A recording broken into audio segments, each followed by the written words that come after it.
It's now time to head back down to Aotearoa Farm and see how the animals are getting on. Squealer Robertson heaves a deep sigh. He's standing in the middle of the large silo, hidden away from the prying eyes of the farmyard. It's the national Aotearoa Farm central silo, the repository for all the combined feed and the heart of the farm's wealth. It keeps the farm fed, enables trade amongst other farms, and despite Aotearoa Farm's relatively small size, their silo has allowed the animals of this modest hamlet to achieve well beyond their means. And it was that prophetic thought that was staring Squealer in the face right now. As if the gravity of the pending election was weighing heavily on our Squealer, he took a glance around the empty silo, defeated that his last gasp effort to refill it before the wider farmyard was to notice their grim situation had now passed. His plan to requisition extra feed from those occupying the richest and lushest pastures was scuppered by Chippy Pork. Squealer was furious for weeks. Plan B, to reduce feed allocations to the works planned in and around the farmhouse to try and stem the tide,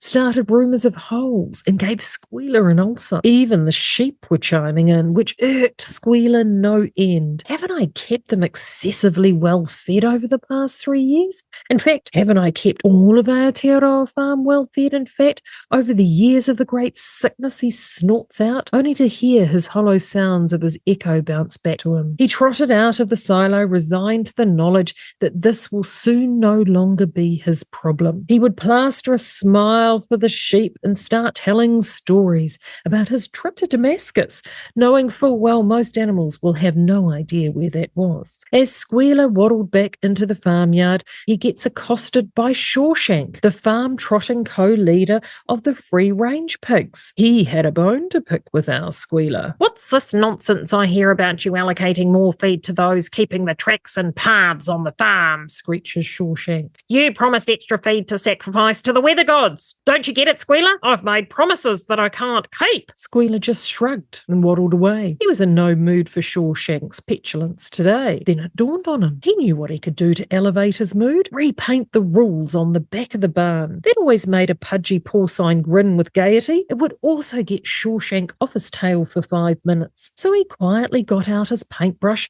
and added the new rules on centralising control of the wells and watering holes on the farm. With a final flourish, he went back to the farmhouse to wait for the bleating chants of the sheep informing the farm of the new rules. As he sat there with his beer and pie, his favourite post-barn painting snack, the bleating started in unison. But instead of word of his new rules passing the sheep's lips, all he heard was as Winnie Ben says cows are cows, bulls are bulls, rams are rams, ewes are ewes, hens are hens, and cocks are cocks. "What?" raged Squealer, spitting pastry and ale to all corners of the farmhouse. That treacherous, cunning old donkey. How dare he dismantle the most sacred of well-crafted lies that he, Napoleon, and the other international members of the Porcine Oppressors Collective, Fox for short, had been propagating for the best part of a decade. He stormed back into the farmhouse in need of a cup of tea and a lie down.